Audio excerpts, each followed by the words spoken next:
Okay, welcome everyone. Today's topic is Web3. There's huge hype around Web3, and what we want to look at today is what is the impact of Web3 on businesses and how will it change how we work and how businesses operate. And to help me untangle this super exciting topic, I'm joined today by EY's Global Chief Innovation Officer, Jeff Wong. Welcome, Jeff. Hello, Bernard. Thank you for having me. It's such a pleasure to have you with me. Where are you joining us from today? I am actually located in Palo Alto, which is just down the street from Stanford, which is that way. Very good, very good. So good morning to you. um, when you describe as a chief innovation officer, what does that mean in practice? How do you spend your day? Bernard, that's a great question. So I joined EY 7 years ago, as you said, as the Global Chief Innovation Officer. It's really to build a capability at EY around addressing disruption for us. And disruption, as we all know, particularly now, can happen from any different direction. It can be Hmm. technology disruption, it can be a pandemic. So what I do every day is try to create what I call the new. So that might be new services that we want to be in, or new ways of looking at the services we've been in for many, many years. To do that, I have a global innovation network of fantastic innovation professionals in pretty much every country around the world, every country that we serve around the world. We do invest out of a global pool of capital on what we see rising up through that innovation network, the most important innovations that we have, whether that's sustaining adjacent or disruptive innovation. And then finally, I own the global labs around advanced technology. So artificial intelligence, blockchain, Web3, which I have as two different labs, but are clearly highly related, and of course, quantum as well. So those are the four that we've named. We look at other tech, but those are the four that we named publicly. Very good. Sounds super exciting and very closely aligned to what I do. So I'm looking forward to a good conversation. And as you said, one of those key trends at the moment is Web3. I still think there's a lot of confusion out there what Web3 is. Everyone has a slightly different definition. So, in your words, then, how would you describe Web3? So, Bernard, that is a great question because you're right. There's a lot of different definitions out there. There's a lot of folks who think things that are related are all Web3 or it's completely separate concepts. So, everybody does have their own idea of what it is. So, I'll describe it the way I see it. So, when I talk about Web3, I like to start with the sort of fundamental, I'm going to say architecture, the architecture of it, which is it's built upon the basis of blockchain, which which is this immutable database. But I think more importantly, allows you to hold value or store value and trade value and pay for that asset that you're trading without a central authority, right? So it's an entire mathematical construct, very, very clever, very, very interesting way of approaching, how you verify something has happened, and that's fundamentally in the blockchain technology. And what it allows for is it allows for all the things that you see today. You see the exchange of value through cryptocurrency. You see the exchange of value of NFTs. So I can hold an NFT, I can trade an NFT, I can get paid for that NFT, and all because, and without a central authority, all because of this blockchain, the mathematics behind the blockchain construct.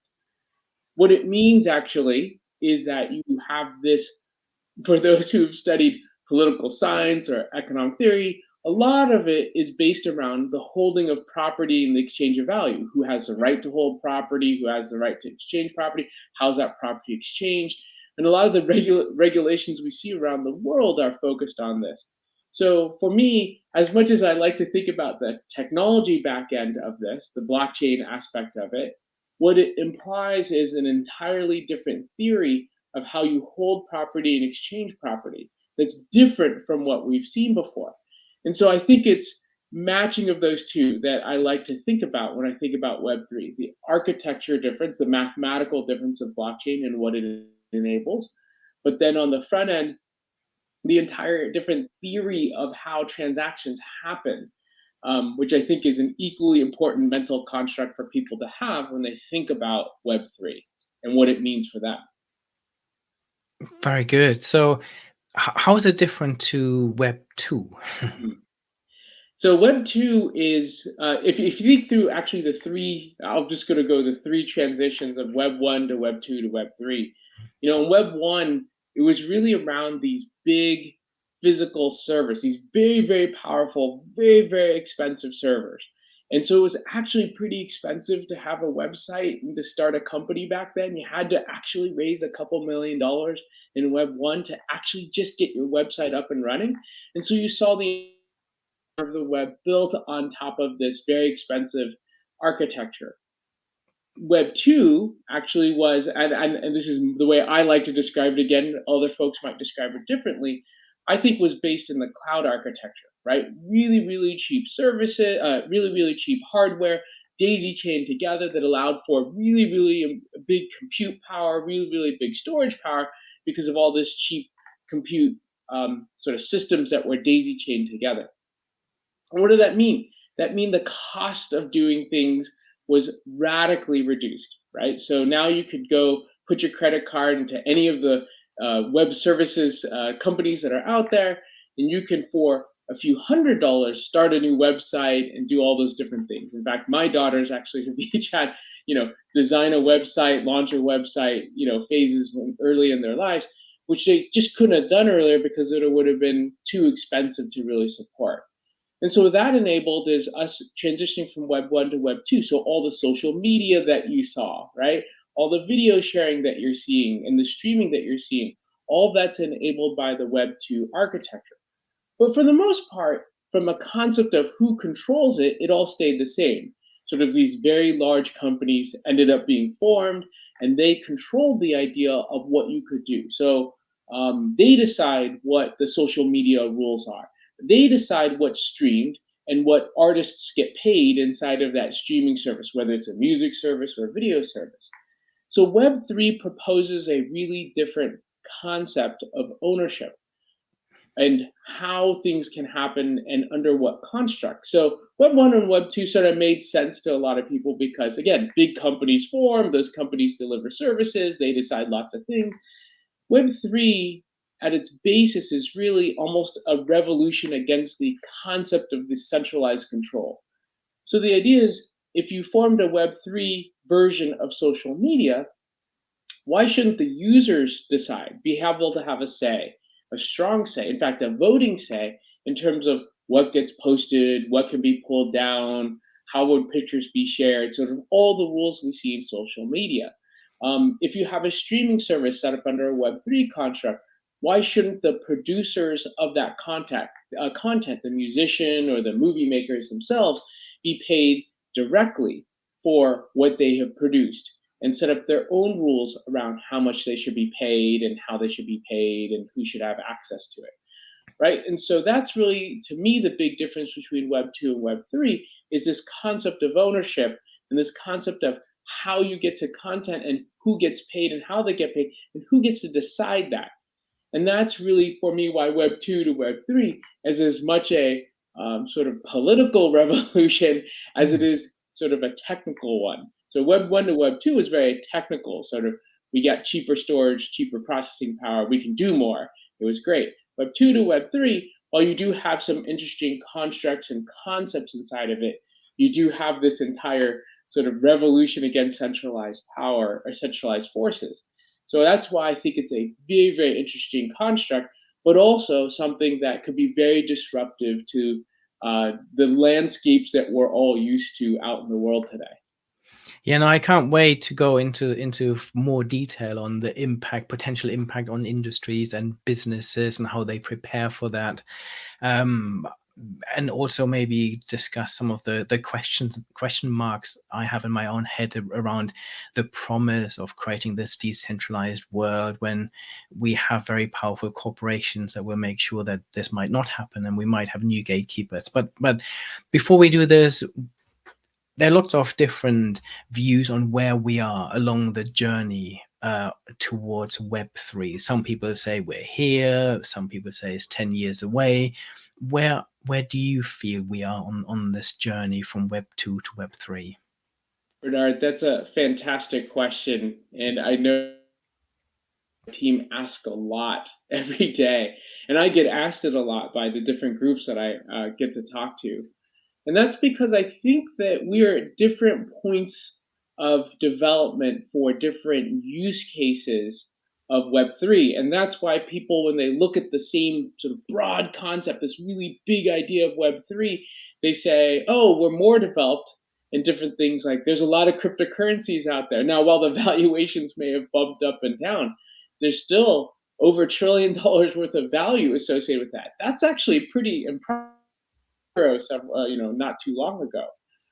But then when you start talking about the use case of Web3 with supply chains, how many large companies are putting their entire supply chains on Web3 blockchain based infrastructure? Well, we're in the earlier phase of that. There's some phenomenal examples of it, but we don't hear about mega retailers putting their entire supply chains on Web3 yet. So we're probably a little bit earlier there in terms of what's going on. So there's different aspects of it that are at different stages. What I'll say is this: the evolution. If we look back through history, Bernard, I just mentioned Web 1 and Web 2, and now we're at Web 3. If you look at the evolution throughout history, it all follows vaguely the same pattern, right? So you have sort of the technologies put out there, the early versions of the technologies put out there, sort of the architecture on Web 1 and Web 2, if you think back. And inside of that early architecture, everybody immediately saw the massive promise of it. Oh my gosh, with cloud architecture, we can do all these magnificent things. With the internet, Web 1, right? We could do that move from, say, dial-up to having actual connectivity to your university and then connectivity to your office place. You can do all these really wonderful things, and everyone started talking about the promise of it, and everyone got really excited about the hype cycle associated with it. Wow, look at all these unique things we can do with Web 1. Look at all these things we can do with card architecture. Look at all these interesting things we can do with blockchain. And so everybody got really, really excited. And so you saw that. You saw that in the cryptocurrency valuations, all the articles that have been written out, and the hype cycle moved really, really high. Well, the fact is if you, again, look back through history, when you look at these early days of Web 1 and Web 2, valuations went up too, as well, and then they crashed down. And the reason why they went up high and they crashed down is people were, again, following this hype cycle. How much were people talking about it in terms of its arrival versus the actual, what I call the value cycle, right? So the cycle where real money is being made, real companies are coming in, real users are coming in and being a part of the network. And so you see this normal development, because what's going on underneath is there's a lot of technical architecture that needs to be built on top of the different early concepts of the construct, whether it's cloud computing or these big physical servers, right? In our case, on top of blockchain and the concept of blockchain, or throwing another fun word into the mix, Bernard, metaverse, right? So the metaverse and the architecture and the physical nature of the compute power that you need for the metaverse. And the fact is this promise is probably out on a horizon, but we do need to go through some technical build that builds up enough infrastructure for us to get to that promise. So if I think about companies and supply chain, right, they needed what we call zero knowledge proofs, which my team actually put out in the world in vaguely an open source manner. We don't because of our regulatory infrastructure, we can't call it open source. So we donated it out to the community so that there would be the mathematics around zero knowledge proof infrastructure, because you needed that in order for companies, large companies, to put their transactions, their supply chains onto the blockchain. That didn't exist several years ago. So companies were a little bit leery, a little bit careful about putting their stuff onto public blockchains. Now they can be a little bit more confident, but there's a couple other things that need to be developed as well. That stuff is in development, but it's not quite here yet. So as that happens, you'll see more and more traction coming from supply chains being moved on to blockchains. different blockchain, probably public blockchain infrastructures. If you think about the metaverse, again, a fun word that people like to throw around in this sort of Web3 concepting, it's not quite a perfect perfect use of metaverse, but let's throw it in there. The fact is, and I have two of them in the background here. These are two different headsets. I won't pull them out, but two different headsets that we have here. They're a bit, Bernard. I know you've worn them. Like, they're a bit heavy, right? They're a little uncomfortable to wear. For how many hours a day are you and I on sort of on the internet, on camera, in front of our screens, right? 7, 8, 9 hours a day. It's a bit heavy and cumbersome, but we know that people are working on make it faster, lighter, less bandwidth, less processing intensive, a way for it to be more comfortable for the everyday user to use it. And that's probably a little bit easier for people to conceptualize, right? Boy, wouldn't it be great if this heavy headset that's actually a little uncomfortable on my neck were just, I don't have, but sunglasses that I could just put on top of my face, sort of that weight and size. And wouldn't it be neat if that's the way, if it's that light and that easy? Well, people are working on that.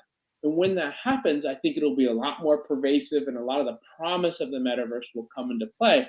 Whereas for today, it's not super expensive compared to what it was before, but it's not cheap.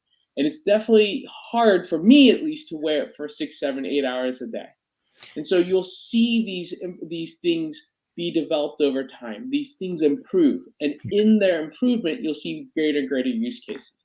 So when you think about where Web3 is, it depends on what your use case is, and it depends on what the architecture is around it and what the layers of development are underneath it. But overall, I'd say we're in the early innings of the game. It's pretty exciting. Very good. So you threw in the word metaverse, and lots of times people use Web3 and metaverse interchangeably. For them, it's the same thing. What's your view, and how do you differentiate the metaverse from what you described as Web3? So Bernard, I have this. I don't know if it's called a pet peeve or something, but at least in my opinion, people do say metaverse and Web3, and they mean the same thing. And in my mind, they aren't the same, but there is an intersection and overlap. For me, a metaverse is just any of those 3D immersive environments, right? And so you can have a lot of games that are metaverse, right? Metaverse like. You don't need the blockchain infrastructure in order to do a metaverse, right? You can have transactions that happen that are fully governed and controlled by either the game or the metaverse universe that controls it, right? You can have a currency that's launched just by the metaverse. If you think about the games that I'm sure you and I have played, my kids have played, right? There's a concept of points or gold or armor or things like that. Sort of, you could look at it and say, oh, that's an NFT and that's a cryptocurrency. Oftentimes they aren't. They're just part of the game environment. Right? It doesn't mean there isn't value, a way to store value and exchange value. It's just done in entirely different infrastructure that has very little to do with what we described about Web3, blockchain based, the ability to do transactions without centralized authority. The reason why people, I think, put the two together and sort of think about the intersection of it is because there are a lot of really interesting things in that intersection, right? So you can exchange an NFT, right? You and I can do a trade, Bernard, without actually any metaverse. But it's probably more fun to display your NFT if it's, a t-shirt or a shoe or a picture on some sort of place, right? And so people like to display their goods, the things they bought, inside of a metaverse type environment.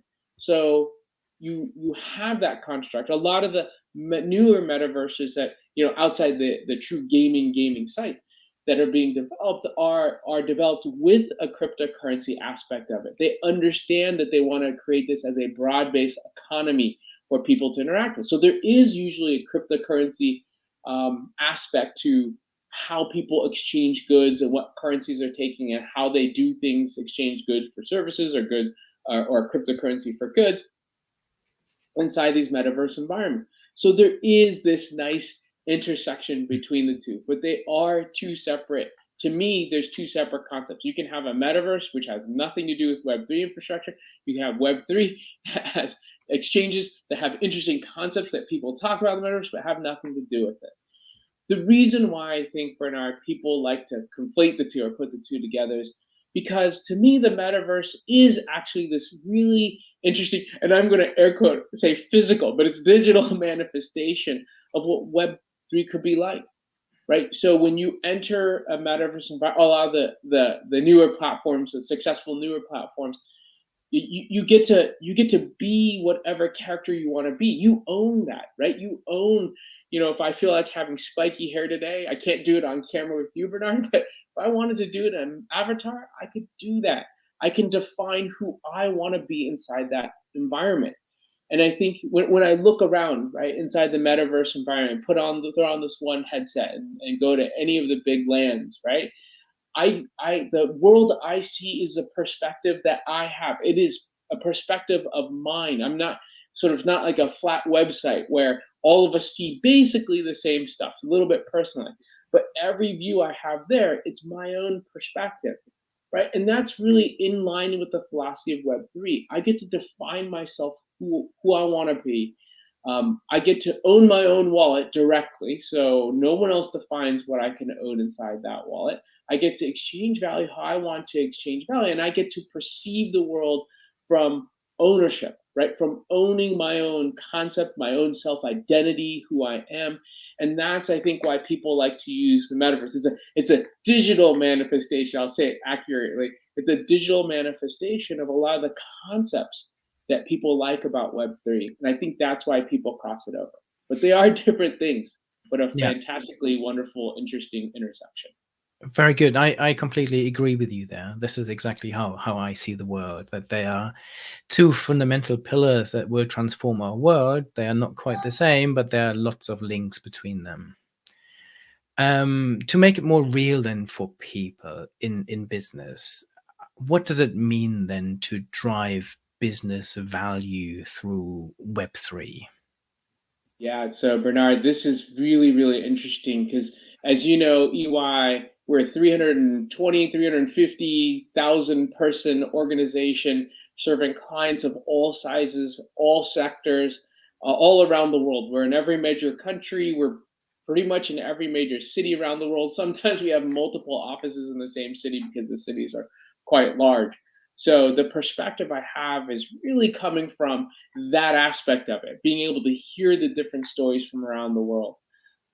Bernard, one other reason why I think people think about Web3 and the metaverse in one breath is because a lot of the early traction we're hearing from the broad base of clients is around the concept of the metaverse, right? So a lot of the brands, and particularly the luxury brands, but a lot of brands around the world are saying, okay, so how do I create a metaverse environment? Or how do I involve myself with the metaverse environment so I can do things? And we've helped our clients do this, like sell digital versions of shoes or t-shirts or handbags, right? How do I price that? How do I get paid for that? What are all the regulatory infrastructures associated around that? So the early stages of this adoption that we're seeing around sort of the Web3, one of the most popular right now is the concepts around the metaverse. How do you create a new line of business in the metaverse, and particularly around retailers or brands, right? And the brands have the easiest pathway in, right? Because they can sell, again, the t-shirts, the handbags, the shoes. They can brand the airplanes, they can brand the trains, right? So there's a lot of different new economic value that can be created from there. I have to say, Bernard, just for your audience, it has been this wildly accelerating conversation. Up through sort of the last quarter of the last calendar year, people weren't talking about that much. We were, I think, Bernard, you guys like you and me, we were talking about it. Like we were out there saying, hey, there's probably something interesting in this metaverse concept, but nobody was really talking about it. And then December happened. There was a big name change of a big social media company, and then all of our clients. So we never named the names directly, but then by January, right after the holiday, the phone started ringing off the hook, right? Again, around consumer products and things like that, everybody was calling. CEOs were calling. In essence, the CEO was calling saying, what is this? What do I need to do about it? And how do I make money from it? those 3 questions. I want you in our offices, calling us on a Thursday. I want you in our office on Tuesday. That's how fast the acceleration happened, and it really hasn't slowed down. So for me, from a business value perspective, that's a lot of where it started. Second place, financial services. The whole value creation around cryptocurrencies, sort of the fall off around cryptocurrencies, that for different people have different perspectives. Some say, oh my gosh, it's all still fake and nothing's real here. And other people are writing to it saying it's a buying moment, it's a buying moment, it's a good value because things have come down and from its heights. We've heard both, but what I see is actually a lot of financial services organizations either figuring out how to dip their toe, have figured out how to dip their toe into it. How do they hold it? Because it's held in a different way than they think about it from before. Like, do they have a partner who's going to hold it in custody for them? Do they hold it directly? So those different concepts they figured out. There's probably, I think, 20, 25% of the financial institutions that I've talked to have done that. Another 40, 50% of it have said, okay, we are on our way. We want to be involved, and we are figuring out, how to hold cryptocurrency, what our lawyers are saying about the regulatory environment. And the last third are all thinking about it. But it's 90% of the financial services world is figuring out what this means for them if they haven't already put their toe in the water and figured out how to hold value there some way. So that's also actually really interesting, Bernard, because we talk about Web3 and whether or not it's here yet. One of the signals I look for this crossover, sort of what people, I think Jeffrey Moore called crossing the chasm.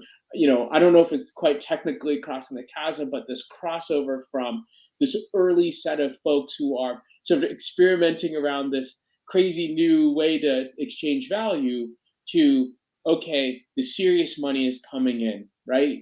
Is whether or not you have mega financial institutions getting involved, putting money to work, either putting money to work through their investment vehicles or through direct holdings here of cryptocurrencies in this case, in this particular round of the web. So I think that's really interesting as well to hear. The last thing I'll say is from a supply chain perspective, we are starting to see more and more folks put pilots out there. And so we've been involved with putting, I'm going to say, blood units on the blockchain for mega nonprofits. Sort of how do you exchange blood units and track it through the different the supply chain for blood getting into the environment. That's a nonprofit version of it. To a big use case we like is the spirits example. So wine and spirits, and are those bottles of very highly valued alcohol, how are they moving through the different parts of the distribution channel? So at the end state, can you verify that this bottle, what all the steps it took to get to you, and that it's the real deal? So sort of trying to limit fraud in that, or relatively small fraud, but limit the fraud, but allow people to track the chain of custody through the different distribution channels that happen there. But also, game royalties, right? So gaming royalties, and how do we help? We instantiated a blockchain that helped the gaming network, in essence, pay royalties. So if somebody buys a game, everybody, sort of all the designers and different groups and different aspects of folks that were involved all needed to get paid a certain amount of money.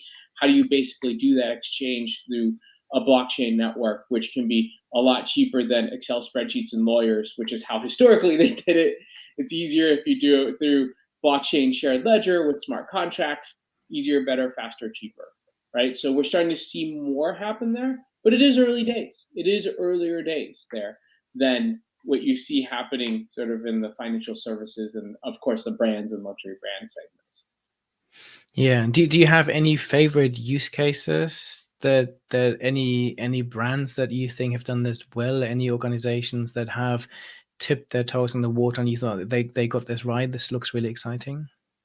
So I'll say I'll give two of the examples. One is I do quite like the gaming royalty examples because it's very tangible how much faster the settlement happens because it is a shared ledger. So we went from months, something you'd measure in months to something you measure in seconds, minutes, seconds, right? In terms of verification. So a radical improvement to the sharing of knowledge between these groups. It was literally handled by spreadsheets, right? Everyone sort of ticking off saying, I think you sold this much. And lawyers, right? Sort of, wait, we think that this is, I think your number and my number are different. So how do we need to resolve that, so the disputes where, you get the legal teams involved in disputes.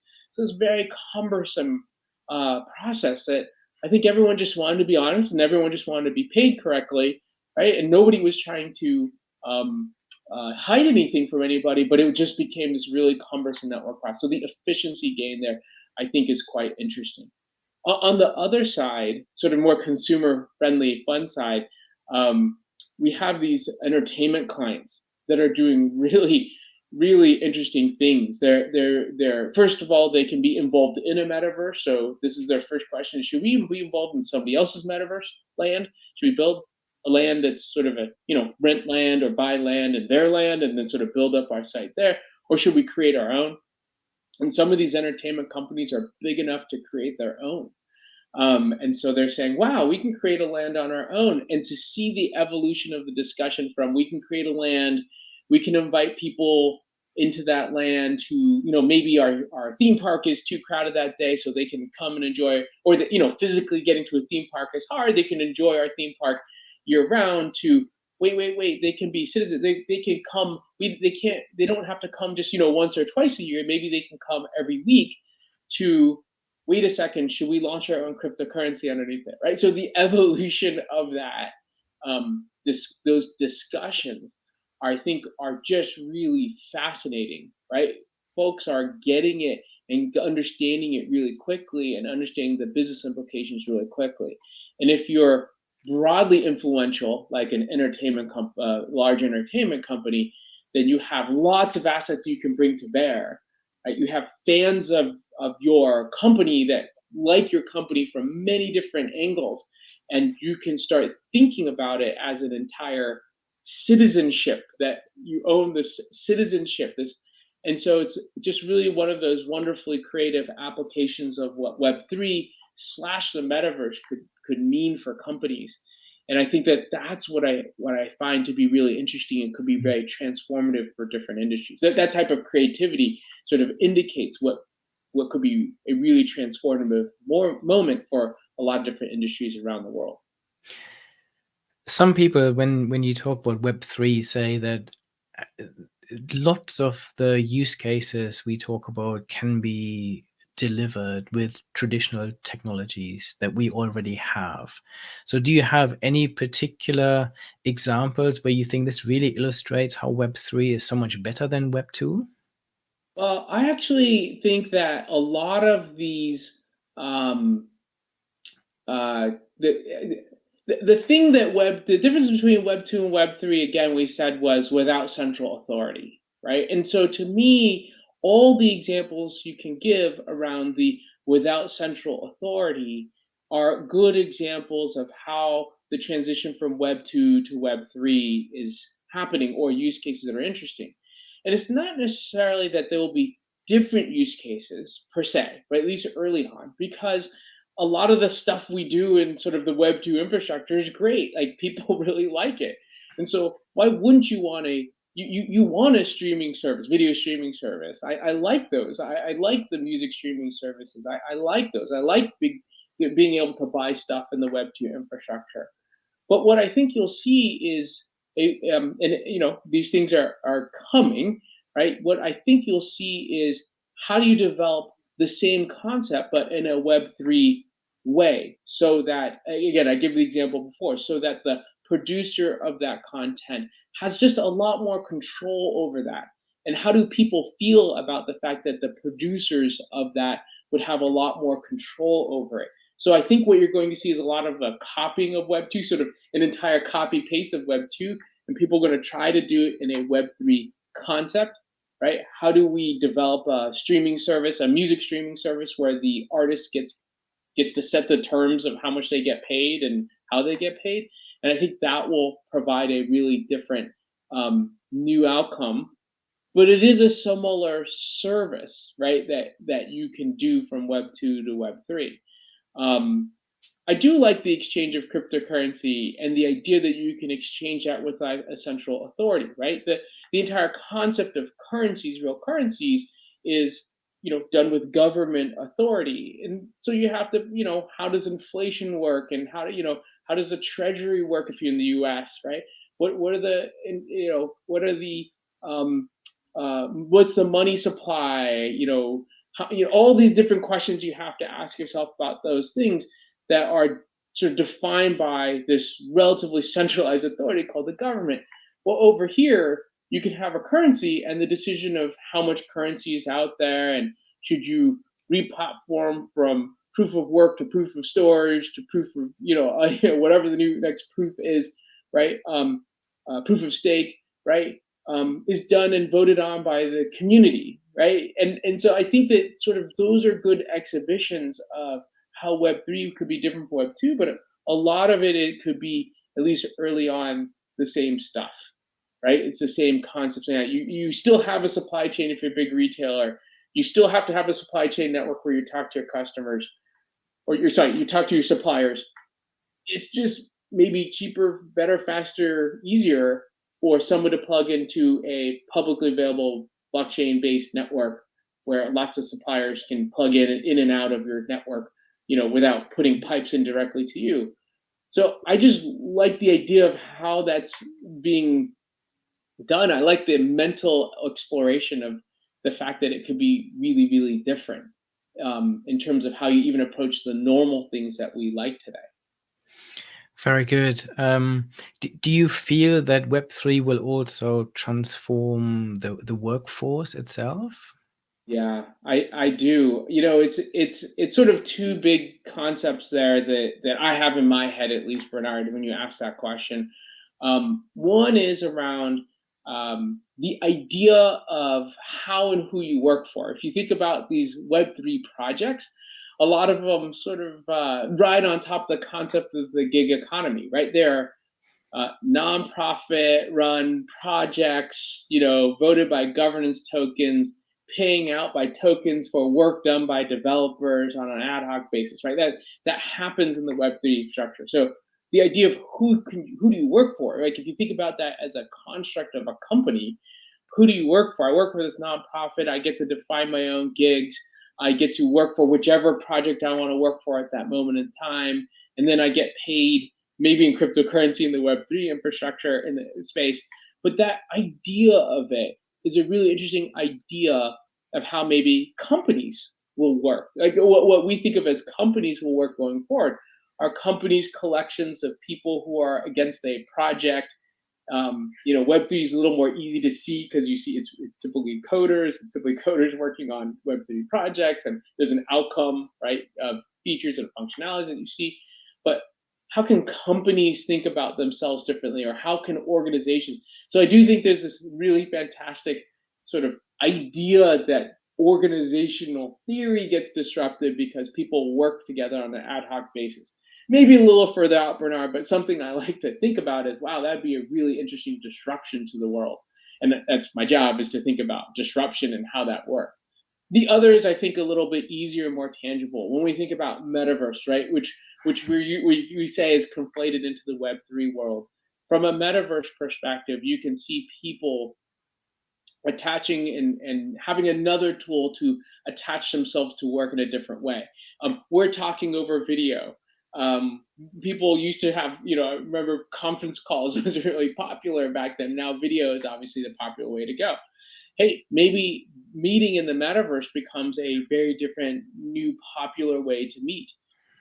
We've had some really wonderful early work done in our firm around metaverse. Not strategy, where we do that too, and we've had some really interesting publication around, but interesting experiments where we run our conferences through the metaverse, or meetings through the metaverse, right?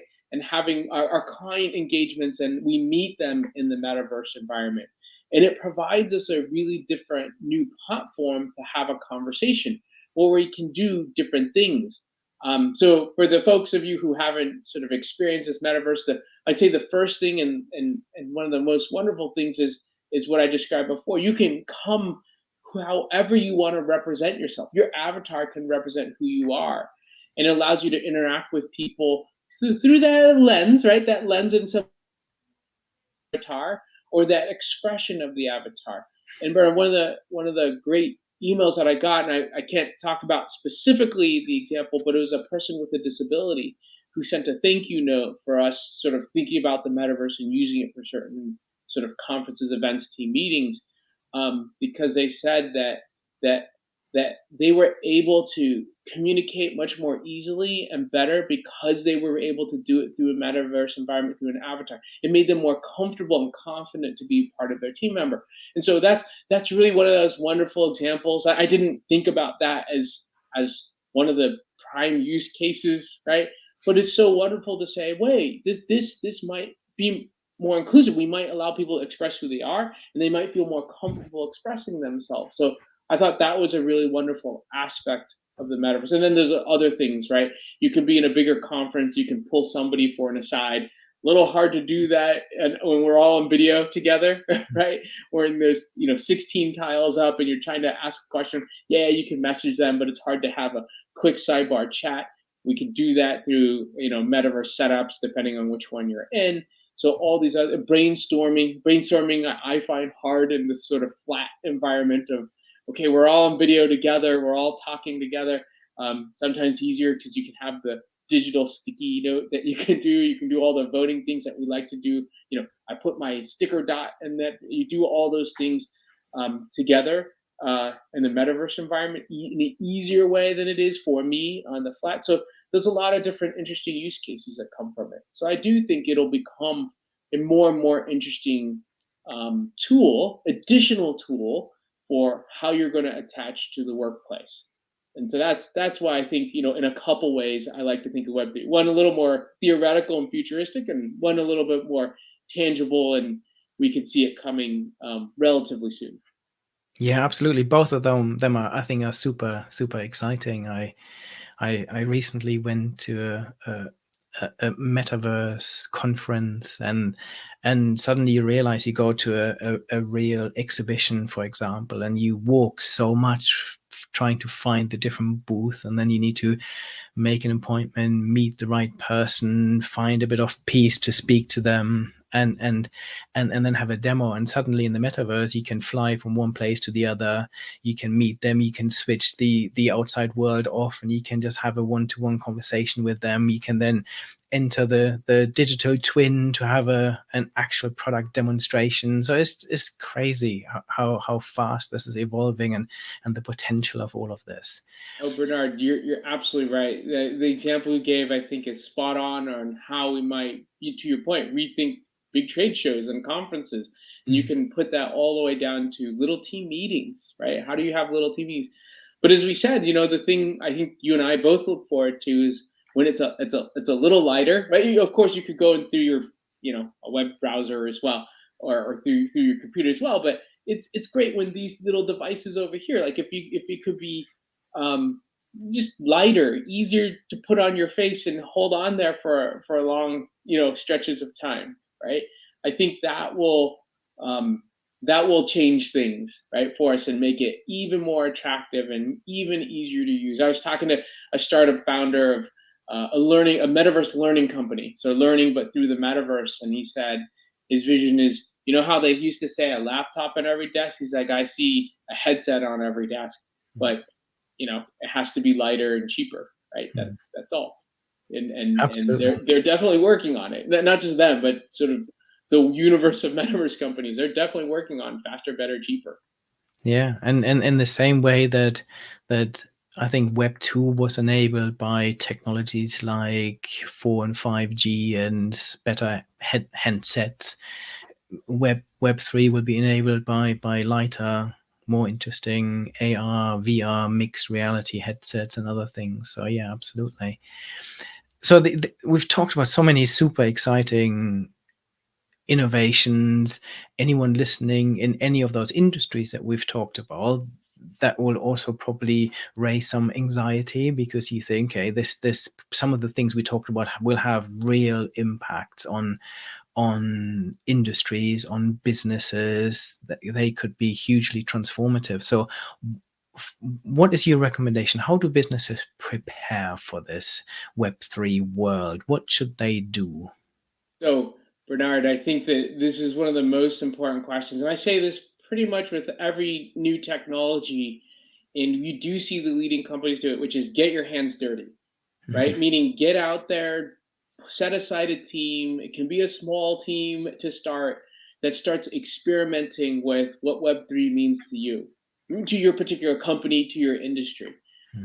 It's funny because I said at the beginning, like I own the global labs in AI, blockchain, all the different technologies, and we did the same thing 6 years ago in AI, 6-ish years ago, 6-7 years ago, where back then AI was all about the self-driving cars. That was the most visible aspect of it. So everybody in the sort of the enterprise world that I talked to thought, oh, AI, that's the world of those crazy technology companies out where you live, Jeff, in Silicon Valley, and that's really what it's about. So we started our experiment. I said, boy, this is going to be, a science experiment. I thought it's going to take a couple years for us to figure this out. In 90 days, they came back and said, we don't know. It was our first experiment. They came back and said, we don't know if this is good or bad, but we're 500% better than the way we do things today, right? And so the eye opening of we need to put a lot more assets and resources to this. It can transform big swaths of our business. And now for us, we've seen that. The most important part of that story isn't that we're good at AI in the enterprise, which we are. The most important part of that is it's important to get your hands dirty to see what's real or not real for yourself as it applies to your industry. And it might be a science experiment, right? Where you say, look, there's really nothing here. But that knowledge is so incredibly important that you have to do this. What's really been most fascinating for me, Bernard, is it's the conversations I'm in. It's the CEO or the chairperson who sort of recognizes this need to experiment. Those who are tasked with seeing ahead 2, 3, 4 years. And so I would argue the entire C-suite, if you don't think your CEO is thinking about it, they probably are, at least the conversations I am in, which is, CEOs of all types of companies and all types of industries, in particular, the most interesting ones on the investment side, the CEOs of big private equity firms, growth equity firms, venture capital is easy. They already are. They always experiment with it. If you don't think they're thinking about it, they're not talking to you about it. They're thinking about it. They're not talking to you about it necessarily.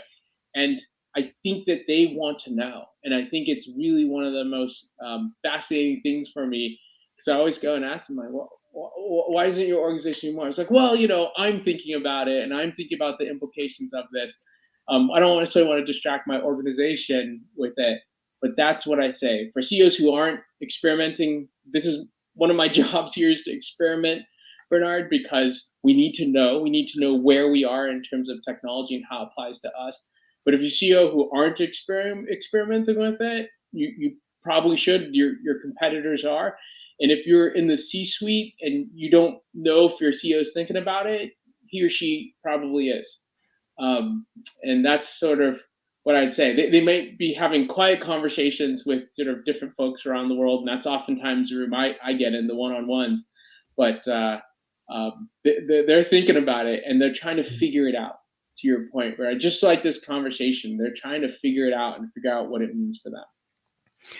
Very good. And I guess the other aspect that always comes into this, and is a huge challenge for organization, is how do you get those skills? How do you upskill your own workforce? And we've seen this with so many other innovative and transformative technologies, from big data to AI, now blockchain, metaverse. How do you do this? What skills do you need to build, and how do you best acquire those skills and bring them into your organization? Bernard, this is great because sort of it starts. It's a good question because it's where we began. So I didn't actually grow up in the professional services industry at all. I grew up in venture capital, tech growth equity investing. I worked in the internet for almost a decade, and they brought me in. I thought this is odd because I know nothing really about professional services back then. I know a lot more now. And the whole idea is you have to bring in talent that isn't necessarily the talent you have in your leadership room today. And that's not a problem, right? That is how innovation, how typically you draw up innovation. You want to bring in folks who have a different perspective on your business, who think about your business in a different way. And so that's what I would say to groups out there. So I've often said to CEOs out there is don't fear bringing in different talent who looks and sort of shakes up your business in the C-suite room, saying, "Hey, there's a different way of looking at this. When you look at your business, you see, when a lot of people they see audit and tax. When I look at our business, I see data, massive amounts of data, by the way, and relationships. And what company could you create from that? And it's just a different perspective on the same organization. So to me, that's what the best CEOs, the leading CEOs do, C-suites do, is they bring in different talent. They aren't worried about that dialogue. They're accepting and embracing of having folks with a different perspective in the room, because it's likely to think about these things, AI, blockchain, Web3, quantum, that you're going to have a different type of talent be a part of your organization, a different type of voice inside the influential decision-making rooms. And again, what you see is the leading organizations in the world, the best CEOs in the world, I often talk about this. They want that. They want that diversity of thought, that diversity of individuals in the room. They want somebody that comes in and challenges the room and not just says it's the same way we've done it for 30, 50. We're a 150-year-old organization, 150 years. We've done it the same way for 150 years. And the best CEOs say, no, we need that new voice in the room. That's what I would say, Bernard, is bring in, don't be fearful bringing in that differential talent. In fact, if you're want to be a leading organization, welcome it and go seek it out. Yeah, I couldn't agree more. And I think that part of the challenge is finding those people. In the same way, it's really difficult to find good data scientists and people with machine learning skills and others. How do organizations go about this? Where do they look? Because sometimes you need to, or is it all about finding them in the job market, or is it about building your own talent and growing your own people that think differently? Well, Bernard, I've really I've built a mixture of both, right? So I came in from the outside, and I do think it's important to have a strong outside voice in that organization. And and I'll give you my own personal opinion. My personal opinion says to have the leader come in from the outside to set that tone. But purposefully, I built my team as a mixture of outside and inside, right? And we used to call it, I used to call it more publicly, I used to call it suits and jeans, right? Suits are the traditional organization, jeans are folks who come in from where I came in from. Um, and and to me, those suits and jeans, it's you see it, Bernard. I mean, the tangible competitive advantage you have in the room when you listen to a conversation of these two groups coming together. And it takes some work to get them to have a good conversation together, because sometimes they talk past each other for a little bit because they're not using the same dictionary of words. But when you see them start to understand and start using the same language of words, that same dictionary of words, and they start to really understand what the other side's saying, and they putting in the effort to sort of see the world from each other's perspective, it is an unbeatable conversation, composition of a team. Unbeatable.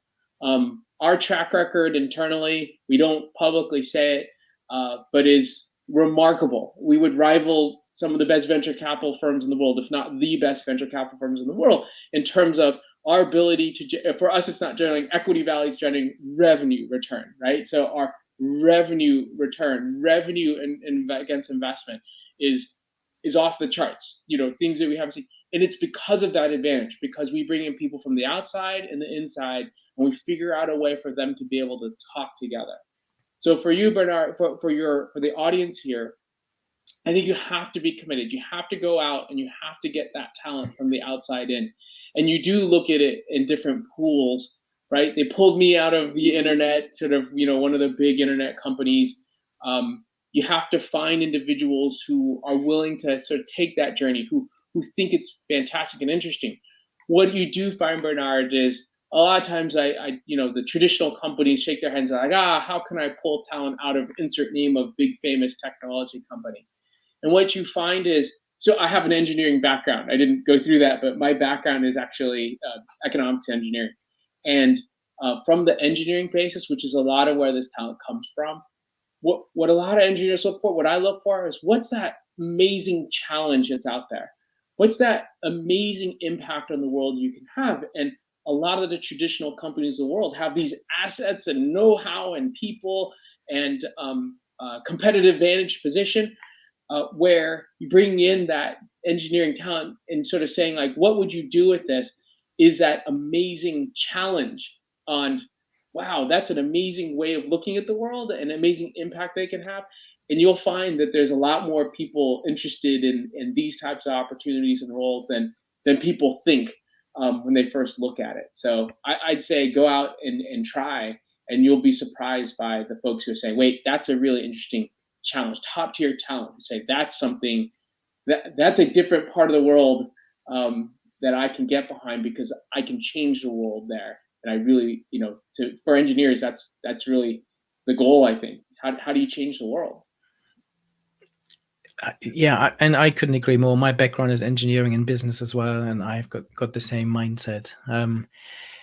We talked about so many inspiring and exciting things. We talked about the importance of Web3, the metaverse, how businesses prepare for it, how it could potentially transform their businesses. Looking ahead then, what would you say are the hopes and maybe predictions you have for the future of business in a world of Web3 and the metaverse? It's interesting because it's a great question, Bernard, because I think underlying Web3, sort of what I described as the political, philosophical sort of revolution that Web3 wants to put out there, is this idea that we can create a different and better world, right? And maybe it ends up happening, maybe it doesn't happen, but it wasn't, I think, built out of sort of the general, I can build big businesses, I can make a lot of money, a lot of people will make a lot of money in this transition, that's great.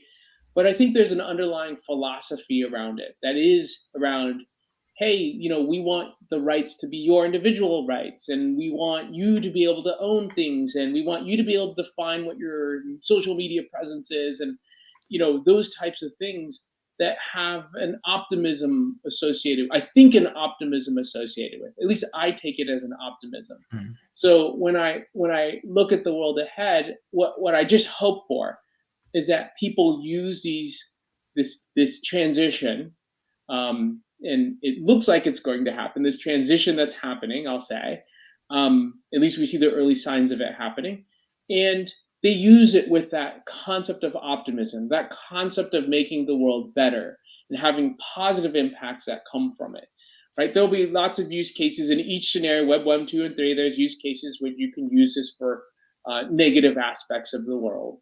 But I hope that the core, and we've seen this again in Web 1, Web 2, the core of the entrepreneurs come in trying to make the world better, right? And so that's really what I'm hopeful for, is that we use all of this concept, we use this transition point to continue to try to make the world better for everybody, and it has that opportunity, and I hope that's where the entrepreneurial community takes it, is they take it in a positive direction. They look at it not as a big money making enterprise, but like we just said about being engineers, Bernard, you and I, that you take it as an amazing and complex challenge, with the outcome being, how do you make the world a better place? And if we do that, hopefully it'll be good for all of us, this transition.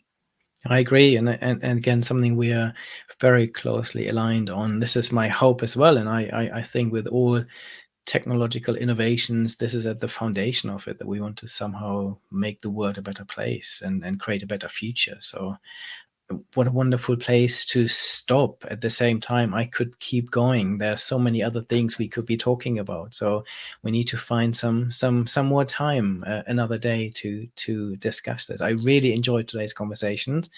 Hopefully everyone listening to this also got something out of it.